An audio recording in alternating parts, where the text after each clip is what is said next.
Saya ada janji sama Abram. Ayo. Tolong segera temukan anak-anak kami, Pak. Kronologinya secara rinci, Pak. Oke, kawan saya, anak-anak kami Itu Nur anak kamu. Dan sekarang anak kita yang pelangi semenjak bergaul sama Nirmala. Diana udah dong.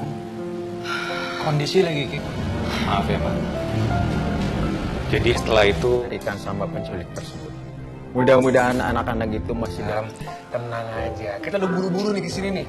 Kita nggak mau. Video awal pun diperlihatkan oleh Ojon yang terlihat begitu sedih saat Ratna tak ada kabar. Tapi berbeda dengan Soraya yang terus saja merayu Ojon dan mengatakan cinta kepada Ojon. Tak lama kemudian, Bu Sukma pun datang dan memberikan penghalang tampah di antara mereka. Kini Soraya pun terheran kenapa Punda ini seperti aspal. Lagi-lagi Soraya berkata kepada Ojon, "Bang, kenapa nih lo sama pundak lo? Pundak apa aspal nih bang? Kenapa kasar kayak gini?" Bisukma yang mengagetkannya pun mengatakan kepada Soraya untuk tidak mengganggu Ojon karena Ojon masih terlihat sangat sedih karena sampai sekarang Ratna tak ada kabarnya.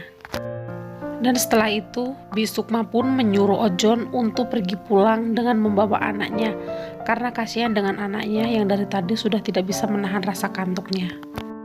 Tapi Ojon menolak permintaan Bisukma dan dia pun mengatakan jika dia akan tidur di rumah ini sampai kembalinya Ratna. Kini Bu Sukma pun mulai geram dengan tingkah Ojon yang sangat kekanak-kanakan. Kemudian Bu Sukma pun memaksa Ojon untuk tetap pulang dan dia pun berkata jika dia akan memberitahu jika Ratna bersama pelangi akan kembali, dia pun langsung akan mengabari Ojon. Akhirnya Ojon pun pulang bersama dengan putrinya.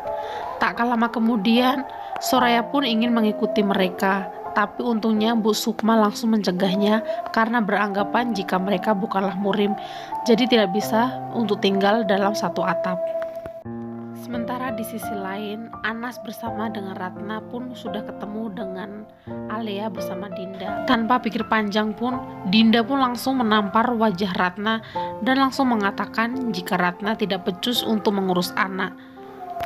Dinda pun kembali mengatakan kepada Ratna jika karena pelangilah anak mereka pun ikut dalam bahaya. Ratna pun hanya pasrah dan hanya mendengarkan hinaan dari Dinda.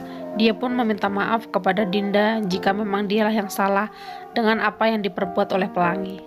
Kemudian Dinda pun mengancam Ratna jika terjadi sesuatu terhadap anaknya, dia akan memberikan hukuman yang setimpal untuk Ratna dan juga untuk pelangi. Untung saja ada Anas yang dia menengahi pertengkaran antara Ratna dan Dinda. Lalu dia pun mengatakan untuk melanjutkan perjalanan agar secepatnya menemukan anak-anak. Tak lama kemudian akhirnya mobil mereka pun berjalan untuk menemukan anak-anaknya. Di saat di tengah perjalanan, Alia pun melihat heran dengan wajah Ratna dan dia pun berpikir jika memang benar wajah Ratna sangatlah mirip dengan Andini. Tak lama kemudian Alia pun menanyakan kepada Ratna apakah kamu mempunyai saudara kembar. Namun Ratna hanya diam saja tak memberikan respon apa-apa. Begitu juga dengan Anas yang seketika dia pun langsung memandang spion agar bisa melihat reaksi Ratna.